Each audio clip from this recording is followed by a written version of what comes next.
आज हम एक ऐसी शानदार महागाथा पर बात करने वाले हैं जो वाकई आपके रोंगटे खड़े कर देगी। आज के इस एक्सप्लेनर में हम धरती के पूरे 4600 करोड़ साल के इतिहास को डिकोड करेंगे। जरा सोचिए, एक उबलते हुए लावे के गोले से लेकर आज के हमारे इतने एडवांस्ड और ऑर्गेनाइज्ड समाज तक का सफर। ये सिर्फ बदलाव की कहानी नहीं है, ये जीवन के कभी हार न मानने वाले संघर्ष और उसकी जीत की कहानी है। अंतरिक्ष की भयानक टक्करों से लेकर सबसे पहले सूक्ष्म जीवों तक और विशाल डायनासोरों के खौफनाक अंत से लेकर इंसानी सभ्यता के उदय तक, यकीन मानिए इस सफर का हर एक पल किसी थ्रिलर से कम नहीं है। तो इस पूरी महागाथा को अच्छे से समझने के लिए हमने इसे 6 प्रमुख हिस्सों में बांटा है। सबसे पहले धरती का जन्म, फिर डायनासोरों का युग, इसके बाद सोचने की क्रांति, दुनिया भर में इंसानों का फैलाव, फिर खतरनाक हिमयुग में सर्वाइवल और अंत में महान सभ्यताओं का उदय। चलिए सीधा शुरू करते हैं। पहला पड़ाव, धरती का जन्म। आइए 460 करोड़ साल पीछे चलते हैं। अगर आप उस वक्त धरती पर होते ना, तो शायद एक सेकंड भी जिंदा नहीं बचते। चारों तरफ सन्नाटा, कोई पेड़ नहीं, कोई जानवर नहीं। आज की हमारी ये खूबसूरत नीली धरती उस वक्त एक जहरीले उबलते हुए आग के गोले जैसी थी। हर जगह बस ज्वालामुखी फट रहे थे, लाल लावा नदियों की तरह बह रहा था और आसमान में सिर्फ धुआं ही धुआं था। लेकिन फिर इस भयंकर गर्मी के बाद एक बहुत बड़ा प्राकृतिक चमत्कार हुआ। लाखों सालों तक लगातार एक ऐसी बारिश हुई जिसने इस तपती हुई जमीन को आखिरकार ठंडा कर दिया। और बारिश भी इतनी हुई कि पूरी धरती पर गहरे महासागर बन गए। हालांकि हवा अभी भी जहरीली थी, लेकिन इन्हीं समंदरों के अंदर एक कमाल हुआ। छोटे छोटे सूक्ष्म जीवों ने जन्म लिया और इनमें से कुछ ने ऑक्सीजन बनाना शुरू कर दिया। यह हमारे जीव विज्ञान की सबसे पहली और सबसे बड़ी छलांग थी। इसी ने हवा को साफ किया और धरती को हमारे रहने लायक बनाया। अब आते हैं दूसरे पड़ाव पर, डायनासोरों का युग। हवा में ऑक्सीजन घुलने और घने जंगलों के बनने के लाखों साल बाद धरती पर एक बिल्कुल नए साम्राज्य की नींव रखी गई। करीब 23 करोड़ साल पहले ट्रायसिक काल में उन जीवों की एंट्री हुई जिन्हें आज हम डायनासोर कहते हैं। अब आप सोच रहे होंगे कि शुरुआत में भी ये बहुत विशाल रहे होंगे, है ना? बिल्कुल नहीं। शुरुआत में डायनासोर बहुत छोटे हुआ करते थे, लगभग एक लोमड़ी जितने। मतलब अगर आप उन्हें आज देखते तो शायद आपको डर भी ना लगता। वे बस बहुत फुर्तीले शिकारी थे। लेकिन लाखों सालों के सफर में प्रकृति ने अपना खेल दिखाया।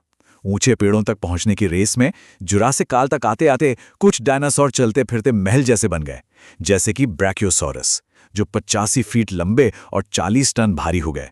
ऐसा लगता था जैसे इन्होंने गुरुत्वाकर्षण के सारे नियम ही झुठला दिए हों। इन्होंने पूरी धरती पर अपना दबदबा बना लिया था। और विशालता की ये कहानी यहीं खत्म नहीं होती। टाइटेनोसॉरस जैसे जीव सामने आए जो इतने बड़े थे कि एक पूरे फुटबॉल मैदान को ढक लें।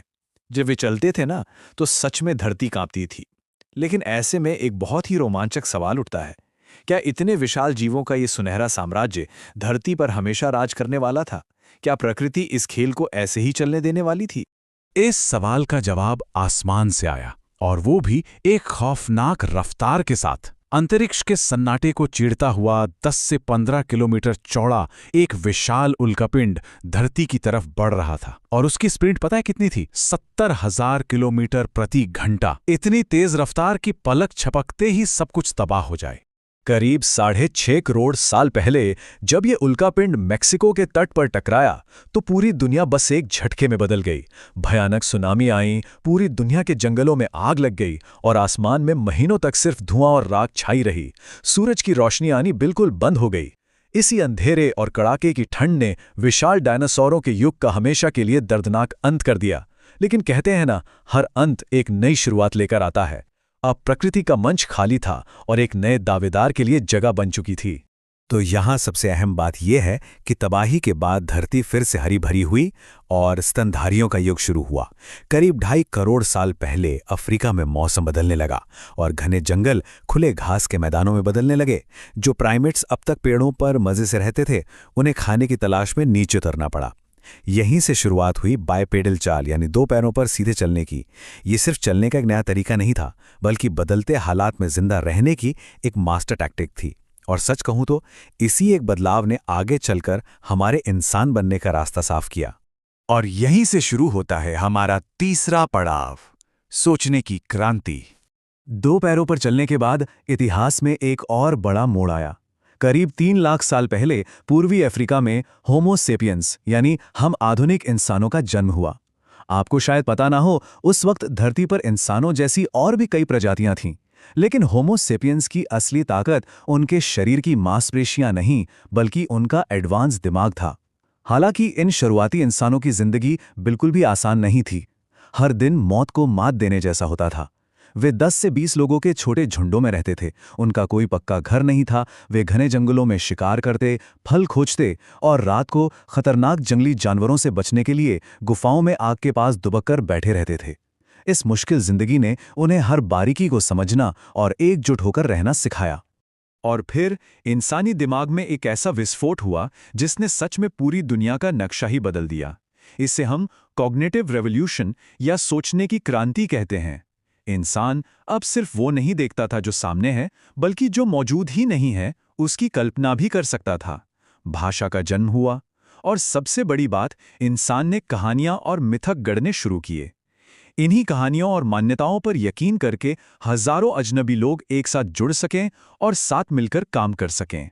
ये एक ऐसा सुपर पावर था जो धरती का कोई दूसरा जीव आज तक नहीं हासिल कर पाया है। चौथा पड़ाव, दुनिया भर में फैलाओ। अपनी इस नई दिमागी ताकत और संगठित समूह के बल पर इंसान ने एक बहुत ही साहसिक फैसला लिया। पूर्वी अफ्रीका की सरहदों को छोड़कर बाहर की उस अनजान दुनिया को फतेह करने का फैसला। इस फैलाव का स्केल अगर आप सोचेंगे तो वाकई हैरान रह जाएंगे।